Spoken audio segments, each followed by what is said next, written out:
G'day, welcome. It's time for another Creaky Gamers Kings of War Battle March. Let's go over some updates. Okay, well, welcome to round 2 of Shirecon. And before we start, I have to confess again that I stuffed up with Groany Snark. There's my model that I'm working on. And I forgot to roll for his winged flight suit malfunction. So if you look at my last video, I just rolled for each battle. And in this battle... Alright, sorry this is a bit tedious, but anyway, so turn 1 and game 2. So he gets a 2, so that's okay. Yep, so I'll just speed up the roll here. So I rolled for each turn, and you can see on turn 3, his flight suit is going to malfunction. So... Alright, so try and remember that on turn 3, depending on where he is, he's going to blow up and take a wound. Alright, and then this is the table, and we're playing against Jeff's very nicely painted Kingdoms of Men army. And the scenario is Raise, I think it's called. The best way to show where the objectives are is to show you this map here. So obviously there's an objective in the middle of the table which is worth 1 at the end.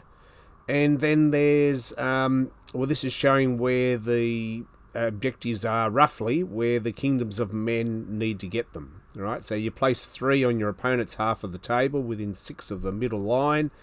And so he's got 2 out on his left flank, so he's obviously going to push hard on his left flank. And then the Goblins have done the opposite. We've got 2 out on our left flank, and so we're going to push hard there, and there's 1 over on the other side.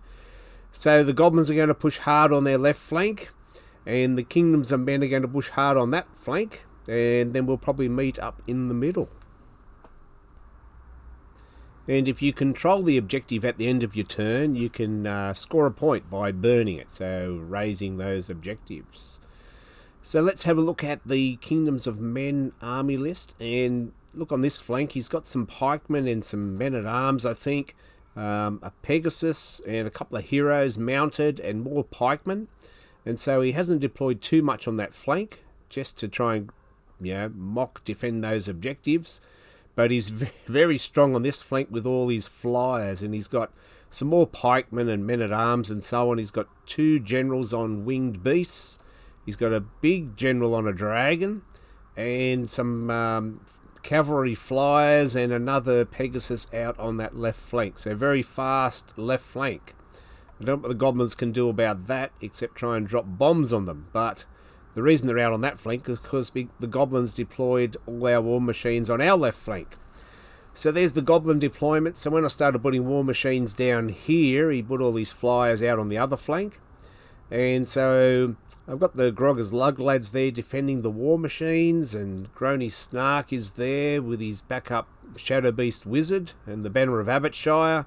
But there's no magic or shooting on the Kingdoms of Med side of the table, so my Veil of Shadows and so on isn't going to do me any good.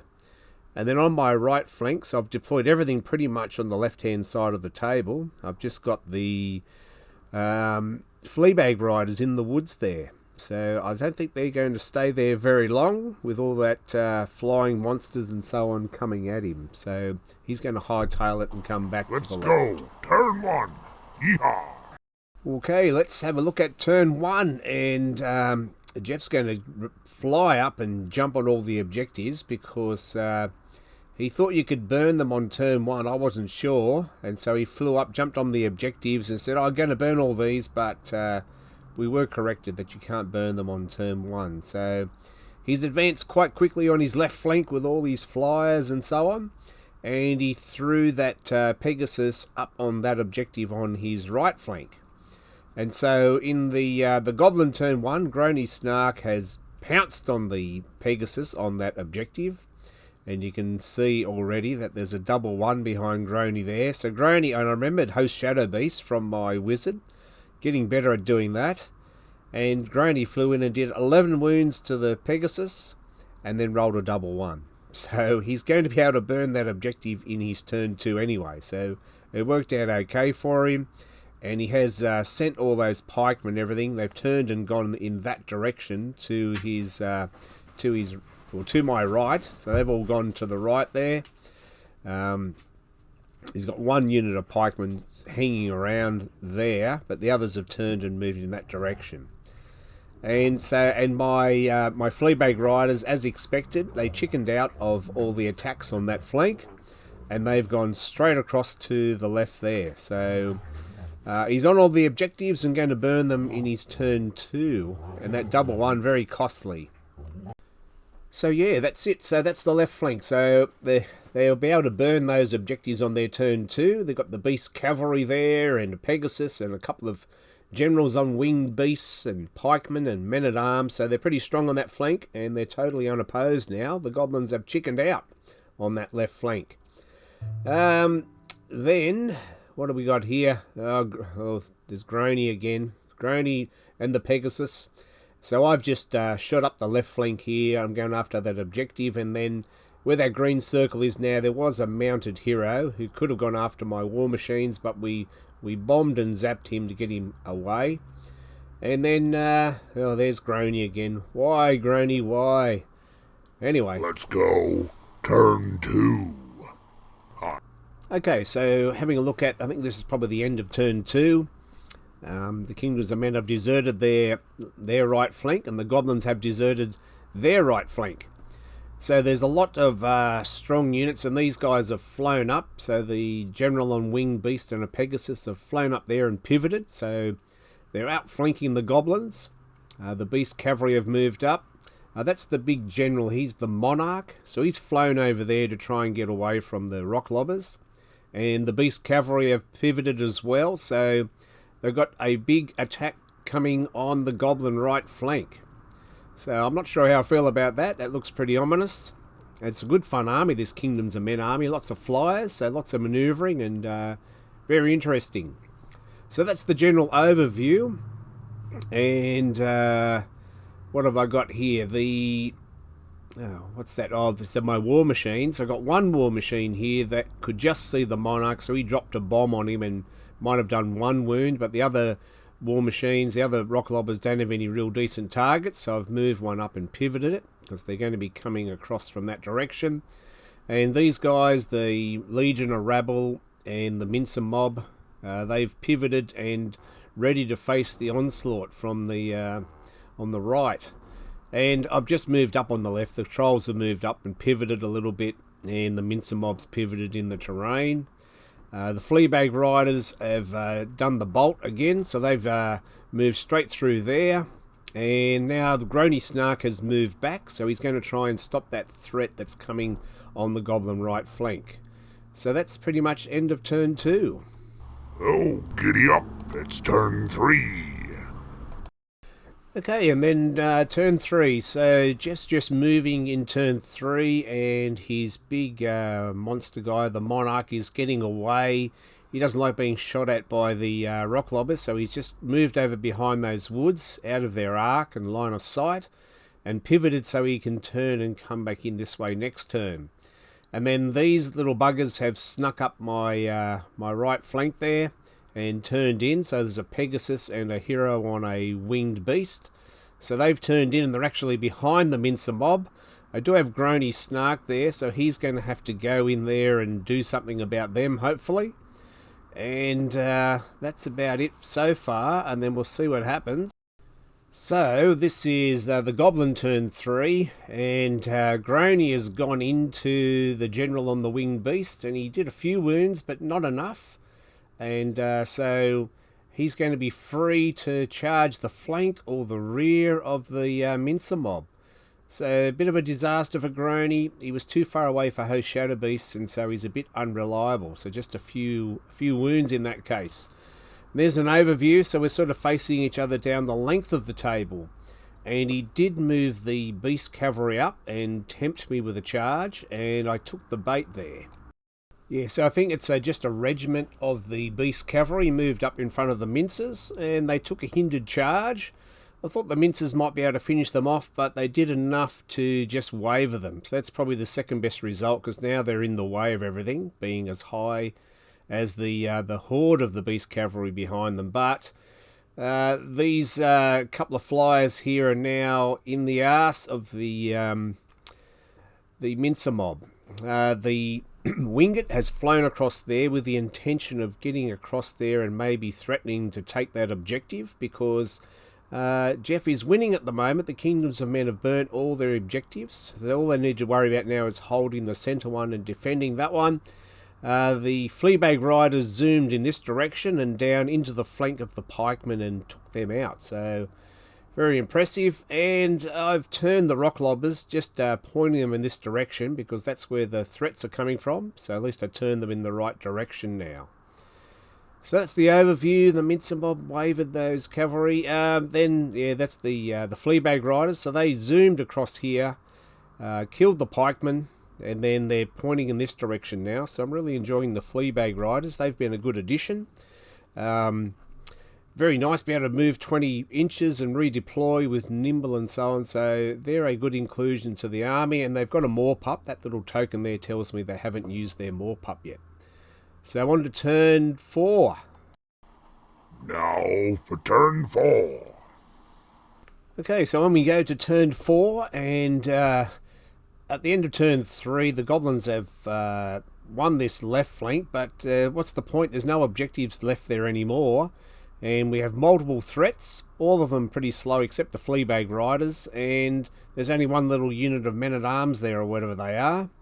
The Wingett's hopped over the back there to try and go and do something about that objective.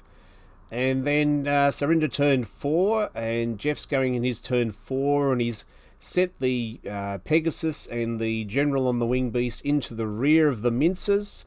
The big General on the Wing Beast, the Monarch, has gone across there, and those wavering Beast Cavalry are in the way, so he's just moving the other Beast Cavalry to the left a little bit. So there is that objective there that I need to capture that and burn it, and so the Wingett's going to try and get onto that objective and do something about it, but he's moving back with some infantry to defend that objective. So things are looking pretty good for the Kingdoms of Men. So we zoom around there, so that's the general overview. And yeah, so there's the disaster there. So those two guys into the rear of the Mincer Mob. So they're going to take out the Mincer Mob. Even though they're hindered and so on, Groany failed to do anything to the General on the Wing Beast, and that's going to be the end of the Mincer Mob. And so then at the end of that, he'll have multiple fast threats on the Goblin right flank.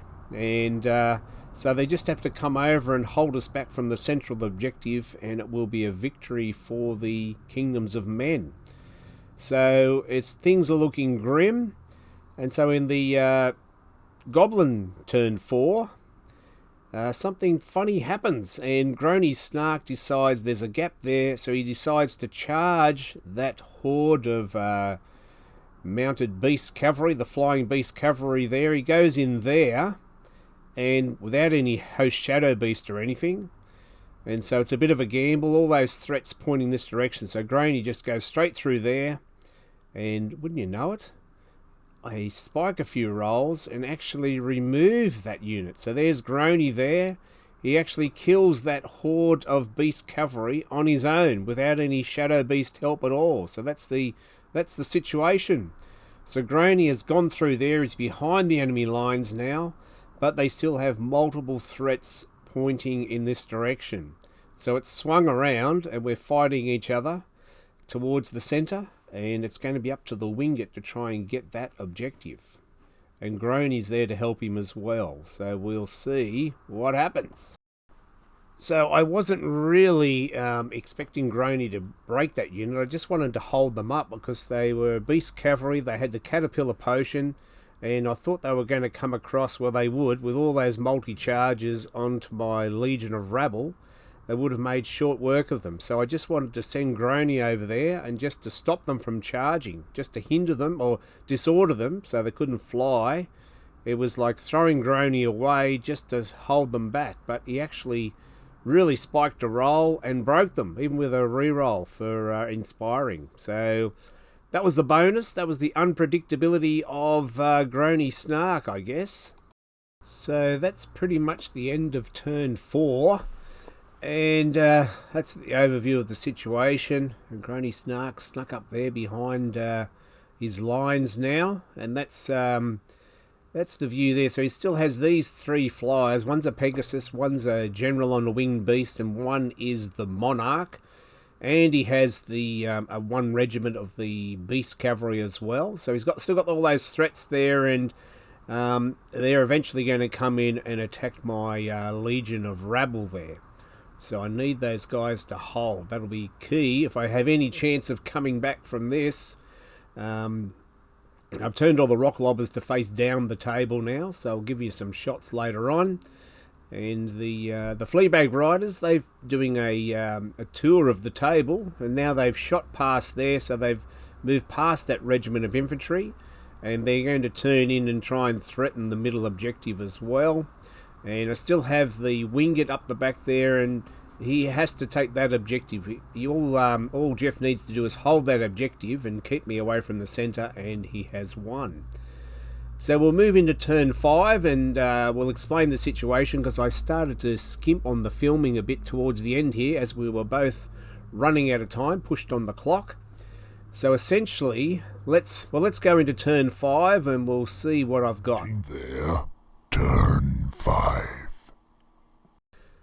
Okay, so you have to bear with me here with turn 5. So let's start on the left-hand side. So those little infantry block go in and just start fighting with the trolls. So those two will be fighting for the rest of the game, and doesn't really have much bearing on it. I think the trolls eventually kill them. And on the right flank, let's switch over to the right. All those flyers, the ones that can reach, come in and start attacking my Legion of Rabble. So I think the regiment of flying cavalry and the Monarch and maybe the General on Winged Beast. No, I think that now the Pegasus. So 3 units come in there and start attacking the Legion of Rabble. So trying to keep them away from the central objective, I guess. Yeah, so as expected, the Legion of Rabble will hold. So those 3 will go in there, the Legion of Rabble will hold, and then what that allows me to do is the Legion of Rabble will countercharge the Monarch. So the Legion of Rabble will actually shift to the right a bit, and then I'll get a decent wild charge off with Grogger's Lug Lads, so they'll end up next to the Legion of Rabble there. So I'll have those flyers fighting the Legion of Rabble and Grogger's Lug Lads. I get a bit of a lucky wild charge roll. Okay, so the Mincer Mob, they're trying to catch up as well, but very cleverly he still has one mounted hero.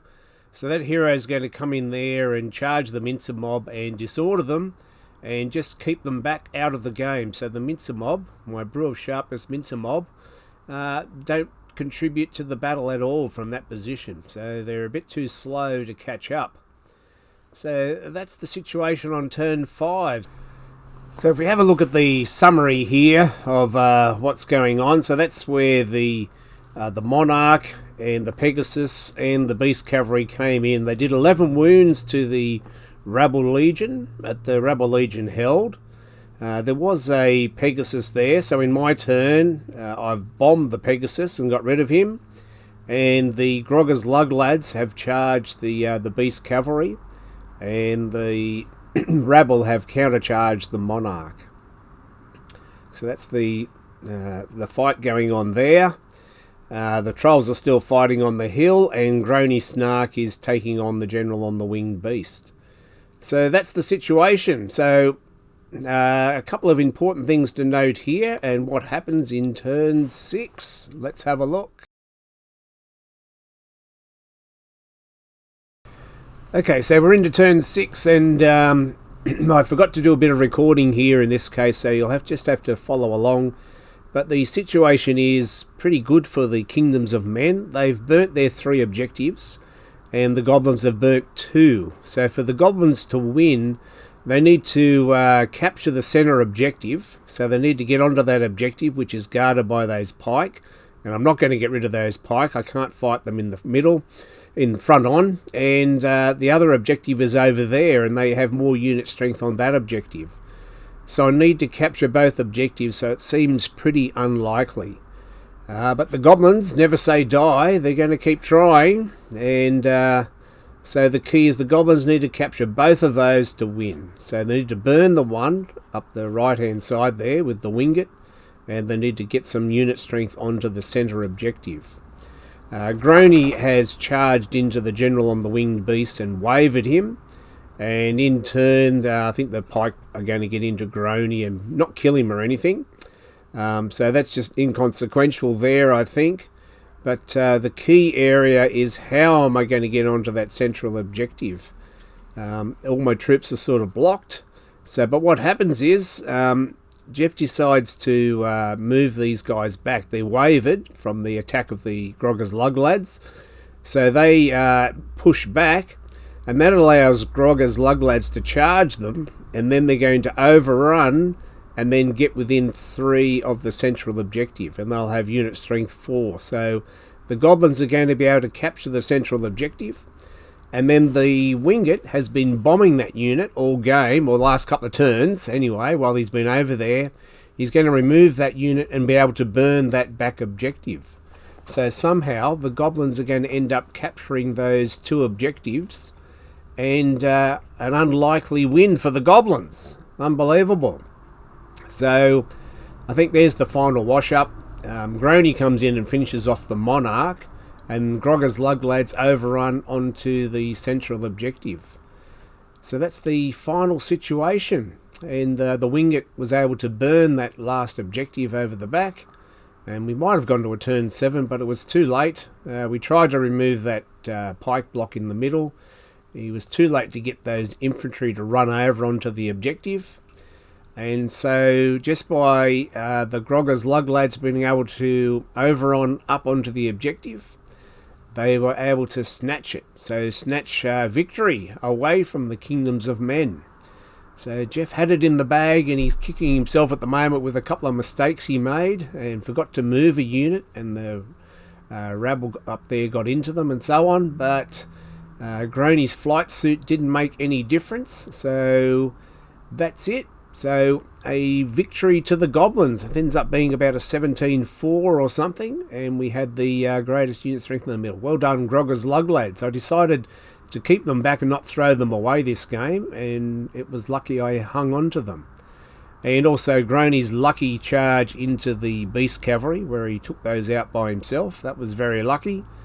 So I could double one at the start, unlucky, and then the luck turns around. So you need a bit of luck to have a win.